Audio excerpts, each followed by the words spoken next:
2023 में होने वाले विधानसभा चुनाव की तैयारी में बीजेपी जुट गई है। बीजेपी का प्रदेश स्तरीय प्रशिक्षण शिविर शुरू हो चुका है। बीजेपी इस बार कोई चूक करना नहीं चाहती। शिविर के जरिए कार्यकर्ताओं को रिचार्ज किया जा रहा है। रायपुर में 3 दिन तक चलने वाले इस शिविर में प्रदेश प्रभारी डी पुरंदेश्वरी और राष्ट्रीय सह संगठन महामंत्री शिव प्रकाश ने चुनिंदा नेताओं की बैठक भी ली। बैठक में 2023 के चुनाव की रणनीति पर चर्चा हुई। इतना ही नहीं, बीजेपी ने 76 विधानसभा के लिए प्रभारी बनाए हैं और जिन 14 विधानसभा में बीजेपी के विधायक हैं, वहां विधायक ही जिम्मा संभालेंगे। अगले साल विधानसभा का चुनाव है 2023 में और उस दृष्टि से प्रत्येक विधानसभा में अच्छी तैयारी हो। पिछले कुछ प्रभारी नियुक्त किए हैं, वो अपना काम देखेंगे। 2023 में हर विधानसभा हम लोग जीते, इसकी जो तैयारी करेंगे। इधर बीजेपी की तैयारी पर कांग्रेस की भी नजर बनी हुई है। कांग्रेस का कहना है कि बीजेपी का प्रशिक्षण शिविर फिजूल है। छत्तीसगढ़ में बीजेपी को कुछ हासिल नहीं होने वाला है और आने वाले 2023 के चुनाव में भी कांग्रेस की सरकार बनेगी। अभी उनसे पूछेगा, उनका प्रशिक्षण शिविर है, वो बताएंगे। और जिस तरह से सरकार हमारी मजबूती से चल रही है, जन कल्याण के कामों में नीतियां एक के बाद एक आ रही हैं, तो कांग्रेस पार्टी ने के तरफ से साबित कर दिया गया है कि जनता उनके साथ में है और 2023 का चुनाव कांग्रेस पार्टी के पक्ष में जाएगा। छत्तीसगढ़ में भारतीय जनता पार्टी मुद्दों के दिवालियापन से जूझ रही है। नेतृत्व का अभाव है, पार्टी गुटबाजी में बटी हुई है, कार्यकर्ताओं का अपने नेताओं पर भरोसा भी जा गया है। ऐसे में इनके द्वारा प्रशिक्षण शिविर आयोजित करने का कोई विशेष फायदा नहीं होने वाला है। जानकारों का मानना है कि 2023 में सत्ता वापसी का रास्ता बीजेपी के लिए आसान नहीं रहने वाला है। ऐसे में बीजेपी अपनी पकड़ जमीनी स्तर पर मजबूत करना चाहती है और बीजेपी के प्रशिक्षण शिविर को इसी से जोड़कर देखा जा रहा है।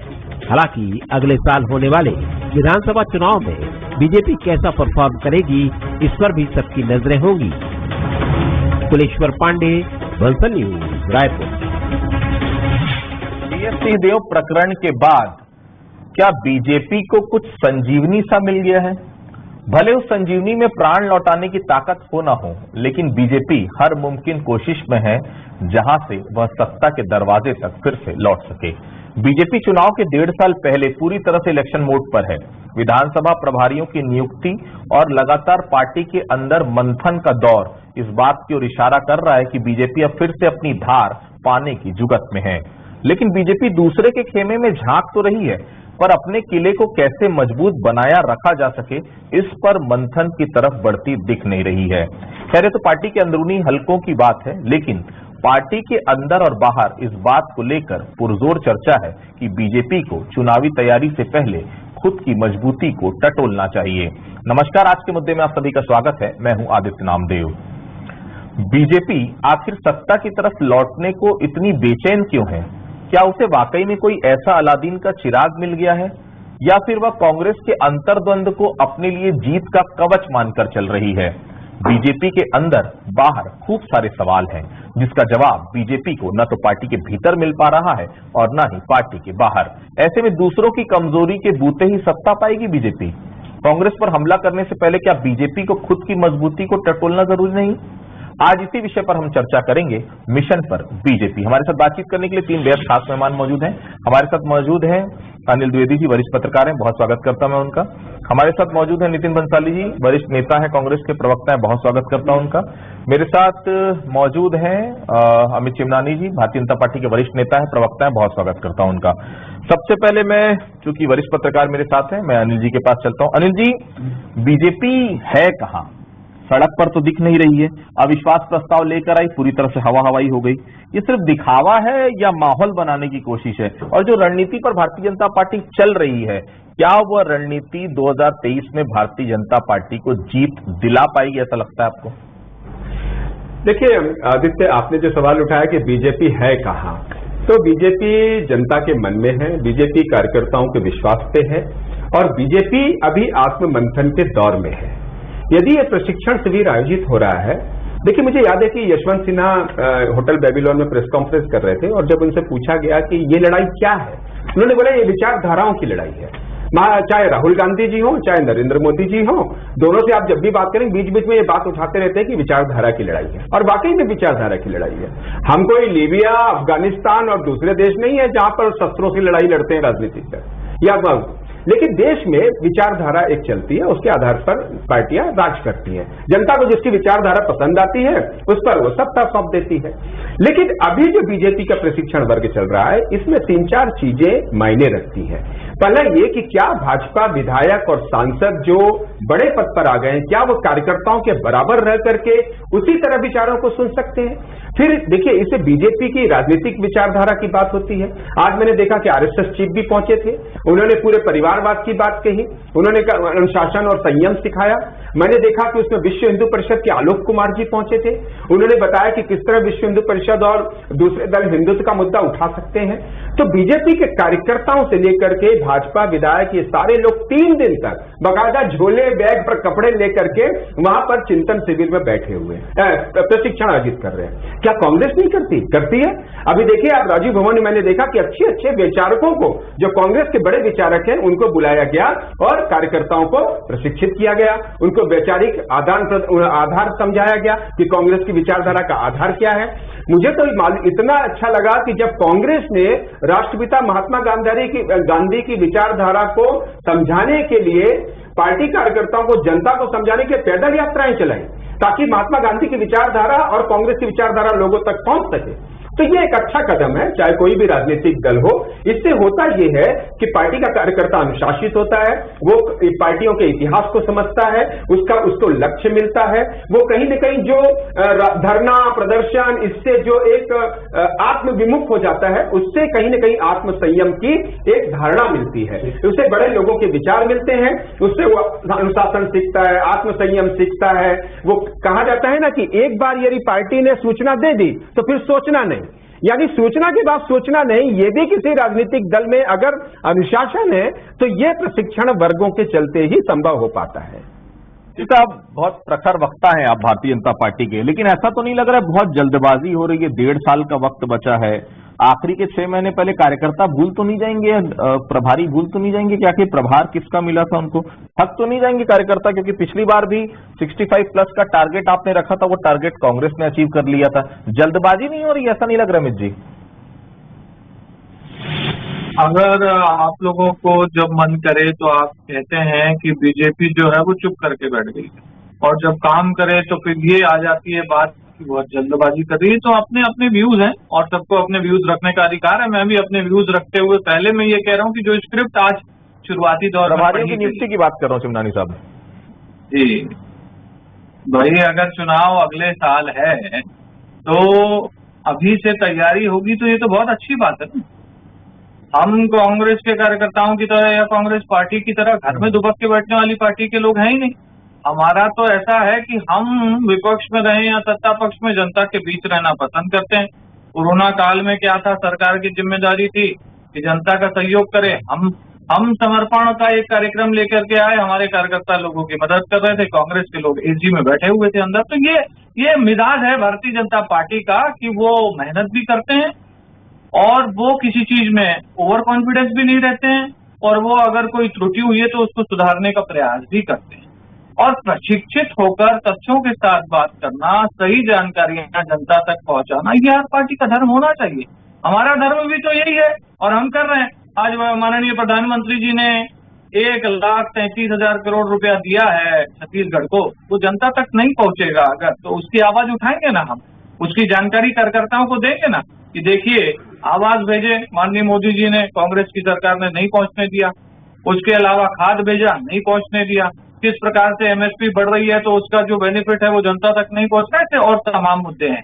और 2-3 प्रश्न अभी शुरुआती दौर में आए कि अविश्वास प्रस्ताव का क्या हुआ, तो हमको मालूम था अविश्वास प्रस्ताव हमारा गिरेगा, हमारे तो 14 विधायक हैं। लेकिन आपने और सबने नोटिस किया कि टीएस सीधे जी ने तो 4 पेज की चिट्ठी में 4 बिंदु उठाए। हमने जो आरोप पत्र विधानसभा में दाखिल किया उसमें 151 बिंदु है, उसमें तथ्य है, और रात को 2 बजे तक विधानसभा में हमने जनहित के मुद्दों पर चर्चा की है। तो विपक्ष में क्या बैठने का काम तो नहीं करेंगे, और जहां हमारा संगठन मजबूती का काम है वो भी सतत चलता रहता है। तो प्रशिक्षण भी चलेगा और जनता में जो मुद्दे हमें लेके जाने हैं वो भी लेके जाएंगे, और सरकार की जो विफलता है उसको भी घर घर पहुंचाएंगे। और कौन जीतेगा कौन हारेगा ये तो फिर आने वाला समय ही बताएगा। ठीक, नितिन जी मेरे साथ जुड़े। नितिन जी, केंद्र से लगातार लड़ाई करते हैं आप, कभी प्रधानमंत्री के खिलाफ मुखर होते हैं, कभी केंद्र सरकार के खिलाफ मुखर होते हैं, मोदी ने ये कर दिया वो कर दिया। अपनी जमीनी तैयारी करेंगे कि केवल केंद्र को ही कोसने में 3.5 साल निकल गया और 1.5 साल आप लगा देंगे? ऐसा तो नहीं, आप कोसते रहिए, बीजेपी सेंध लगा कर निकल जाएगी आगे। तैयारी कुछ करेंगे कि केवल केंद्र सरकार के भरोसे कि उनको कोस कर जनता को बता देंगे हमारा ये नहीं हुआ, हमारे 20,000 करोड़ नहीं मिले, हमारे 50,000 करोड़ नहीं मिले? अरे भाई, ये सब वादा करने से पहले क्या मोदी जी से पूछा था आपने? अब जब देना पड़ रहा है आपको तो मोदी जी याद आ रहे हैं। अपनी जमीनी जो स्थिति है वो आप नहीं लगता और बेहतर करने की जरूरत महसूस करनी चाहिए नितिन जी? देखिए, जमीन कांग्रेस की बहुत मजबूत है, और आपने जो कहा कि मोदी जी को कोस रहे हैं, तो कोस नहीं रहे भाई, अधिकारों की बात कर रहे, हक की बात कर रहे, जो हमारा अधिकार है वही तो मांग रहे हैं, कोई भीख तो मांग नहीं रहे। कांग्रेस एक पार्टी नहीं, एक विचारधारा है। बूथ स्तर पर देखिए हमारा कार्यकर्ता बिल्कुल रेडी है। मुझे अच्छे से मालूम है, खैरागढ़ का जब उपचुनाव हुआ तब भारतीय जनता पार्टी के नेताओं ने बड़ा दम्भ भरा कि हम तो सेमीफाइनल मैच खेल रहे हैं और हम सेमीफाइनल मैच जीत के दिखाएंगे। तो सेमीफाइनल तो हार गए, तो फिर जो टीम सेमीफाइनल हार जाती, क्या वो फाइनल खेलती है क्या? ये तो फाइनल से भी आउट है, इनके पास नंबर ही नहीं है। इनके उस समय मुझे लगता है राष्ट्रीय अध्यक्ष अमित भाई शाह आके बोले थे 65 प्लस, हुआ क्या? 15 में सिमट गए, बाद में तो अभी और 14 में आ गए। और हम अभी से, मैं आपको आपके चैनल में कहता हूं कि हम मिशन 71 प्लस पे काम कर रहे हैं। 71 तो है, हम 71 प्लस पे नितिन जी बात की थी, बीजेपी ने ले लिया था, आपने अभी से मत बात करिए 75 पर। 71 प्लस पे काम कर रहे हैं, और हम जुमले नहीं, हम हमारे कामों को लेकर जनता के बीच जाएंगे, जनता के बीच जा रहे हैं ना। वो मुस्कुराने का ही काम है उनको। 75 प्लस का नारा उन्होंने दिया था, आपने ले लिया, अब आप 71 प्लस का नारा दे रहे हैं। मुस्कुराने दीजिए, वो कभी भी आपको नक्सलिज्म के विषय में भी यदि डिबेट करवाओगे, किसी हत्या के विषय में, तो भी मुस्कुराते हैं। तो मुस्कुराने दीजिए, मुझे कोई फर्क नहीं पड़ता उनके मुस्कुराहट से, मुस्कुरा मैं भी सकता हूं, लेकिन एक प्रवक्ता की एक जो गंभीरता होती है वो गंभीरता होनी चाहिए टीवी चैनल पर, मुझे ऐसा लगता है। छत्तीसगढ़ में 36 गुटों में बीजेपी बटी हुई है। बहन पुरेंदेश्वरी ने ही बयान दिया था, एक बीजेपी का कार्यकर्ता थूकेगा तो पूरी कांग्रेस बह जाएगी। क्या हुआ? उसके बाद जितने चुनाव हुए भाजपा बह गई। तो ये बहन पुरेंदेश्वरी ने आज भी एक जो प्रशिक्षण शिविर में कुछ बातें कही कि भाजपा के नेताओं को एकता बना के रखनी होगी। ये एकता पे जोर क्यों दे रही है? क्योंकि छत्तीसगढ़ में 36 गुटों में भाजपा बटी हुई है। साथ ही प्रशिक्षण शिविर नहीं, प्रायश्चित शिविर आयोजित करना था। 15 साल जो इस प्रदेश की जनता को लूटा है, उसका प्रायश्चित करने के लिए इन लोगों को वो मानस भवन में इकट्ठा होना था। बहुत अच्छा सुना मैंने कि योग भी करवाएंगे, मनोरंजन भी करेंगे। तो योग की जरूरत भाजपा के नेता को मुझे लगता है ज्यादा है, मानसिक रूप से बहुत अवसाद में है, काफी प्रेशर में। तो योग वगैरह थोड़ा सा पुरेंदेश्वरी जी अच्छे से करा के जाए तो मुझे लगता है थोड़ा फ्रेश होंगे। पाटिल जी मानना पड़ेगा ना, इस बार पहली बार विधानसभा में, मैं अनिल जी के पास आऊंगा। अनिल जी, पहली बार भारतीय जनता पार्टी संगठित नजर आई, विधानसभा के भीतर भी और अब धीरे धीरे विधानसभा के बाहर भी। कोई ऐसा दौर नहीं हमने देखा, ज्यादा से ज्यादा वॉकआउट होता, 5 मिनट के लिए होता था, फिर से वापस सदन में, और सदन की गंभीरता भी दिखी, भारतीय जनता पार्टी की एकजुटता भी दिखी। देखिए, सबसे बड़ा सवाल जो अब आ रहा है, 76 विधानसभाओं के प्रभारी जो हैं वो तय किए गए हैं, और 14 वो रहेंगे जिन्होंने, जो विधायक अभी फिलहाल भारतीय जनता पार्टी के हैं। मतलब साफ है, 1.5 साल पहले ये बिल्कुल क्लियर है स्थिति कि 90 विधानसभाओं में हमें आज से ध्यान देने की जरूरत है, और हर प्रतिनिधि की, हर जो वहां पर उन्होंने एक डिप्लॉय किया एक शख्स को, उसकी जवाबदारी उस विधानसभा को जिताने की। फिलहाल क्या स्थिति अनिल जी देख रहे हैं? ऐसा नहीं लग रहा है कि ये 76 लोग जो नए चेहरे हैं, इन नए चेहरों पर कहीं ना कहीं दांव खेलने की तैयारी, ताकि अभी से तैयारी शुरू की जा सके? देखिए, बीजेपी की इस चीज में तो मास्टरी है कि उसने बूथ स्तर पर अपनी पार्टी को बहुत मजबूत किया है। खासकर जब चुनाव होते हैं तो बूथों से लोगों को निकालना और वोट डलवाना इस मामले में बीजेपी थोड़ा माहिर है।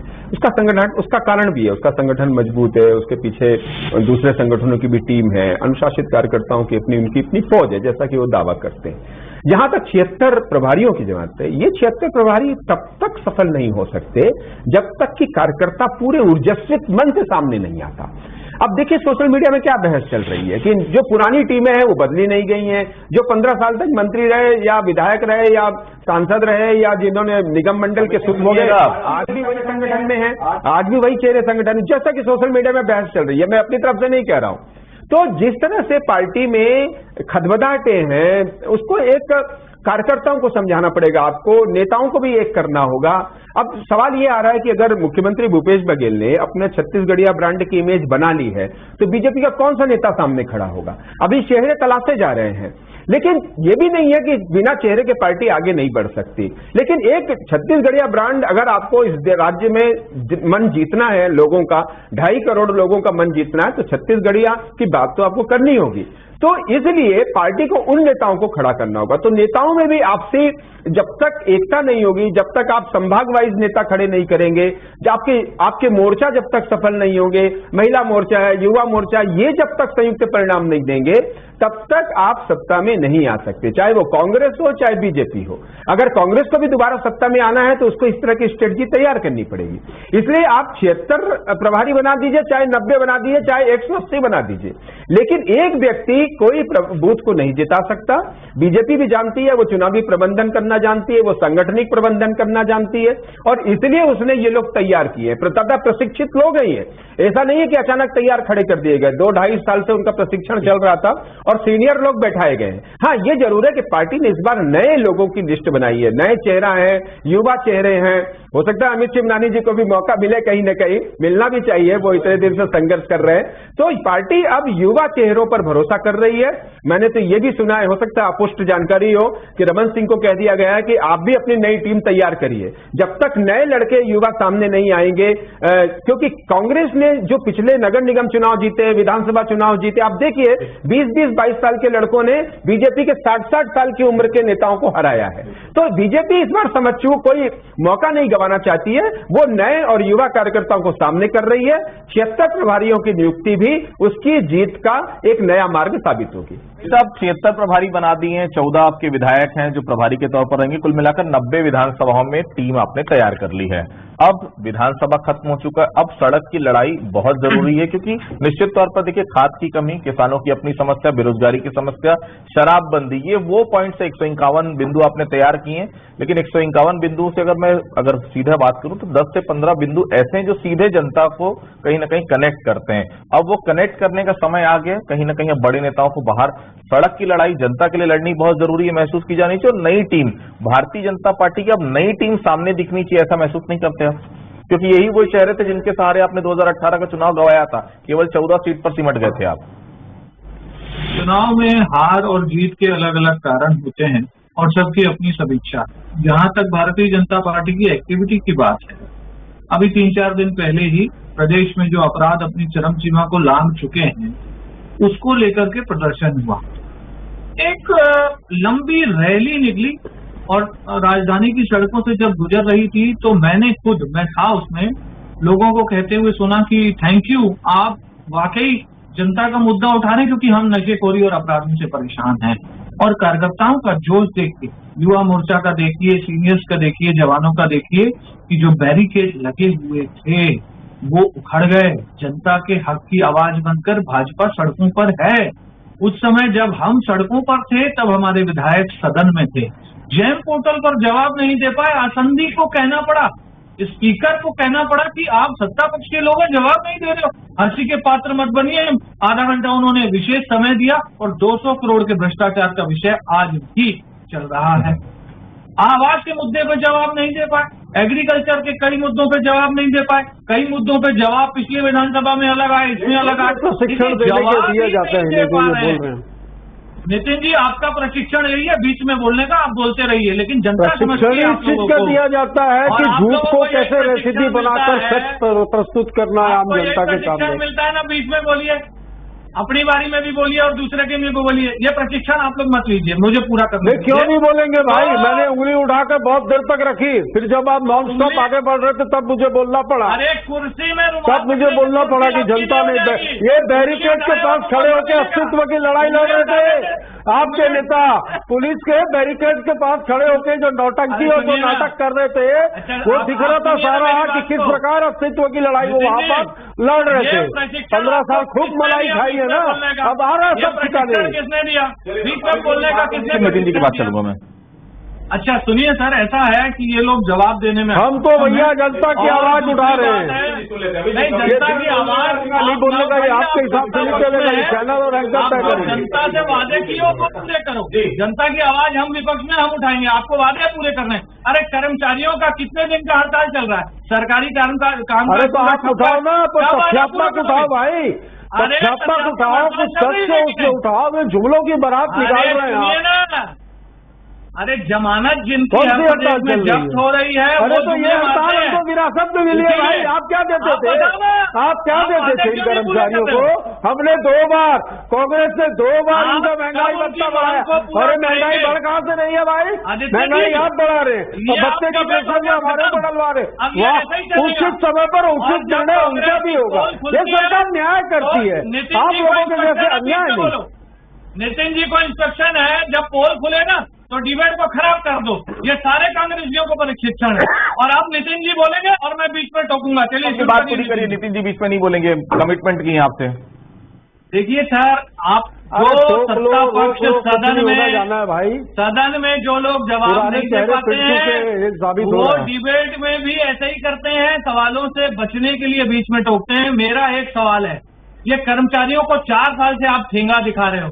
आप कभी जांच कमेटी बिठा देते हो, आप कभी आश्वासन देते हो, तारीख पे तारीख देते हो, उन लोगों की मांगे क्यों नहीं पूरी कर रहे हो? ये बताओ। आपने क्या किया?